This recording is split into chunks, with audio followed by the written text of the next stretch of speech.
Growing up, I played soccer. It was my thing. And my dream was to play for my high school. I wanted to feel the pregame nerves in the locker room, hear my name announced over the stadium loudspeaker, and play in front of my friends. But really, just the girls I wanted to show off to. Just kidding.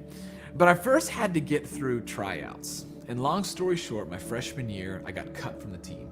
I'll never forget the scene. It was raining, and we were all huddled up midfield after running some final drills, and the varsity coach read the names of those who made the team. And I didn't hear my name. It was brutal, I know. I was devastated, embarrassed, didn't want to show my face at school the next day or even to my family that night. I can still, right now, feel the emotions I felt, and I vividly remember that long walk back to the front of the school where my mom would pick me up to take me home. And although I was only 14 years old at the time, God was teaching me something that I still hold on to this very day. If I'm going to follow Jesus courageously, I have to ask the Spirit of God to cultivate in me a resilience and a spiritual grit, to keep the faith when life gets hard. It's easy when life is up and to the right, but you know, just as well as I do, that's just not the case. In 2 Corinthians, the Apostle Paul talks about a thorn in his flesh that he was given that tormented him. And even though he pleaded with God 3 times to take it away, God didn't. Now, no one really knows what the thorn was, but most likely some kind of physical affliction that would have been a hindrance to Paul's ministry into what God was calling him to do. But then Paul tells us what Jesus said to him. My grace is sufficient for you, for my power is made perfect in weakness. Paul's response is so powerful. Therefore, I will boast gladly about my weakness. I delight in weakness, in insults, in hardships, in persecutions, in difficulty. For when I am weak, then I am strong.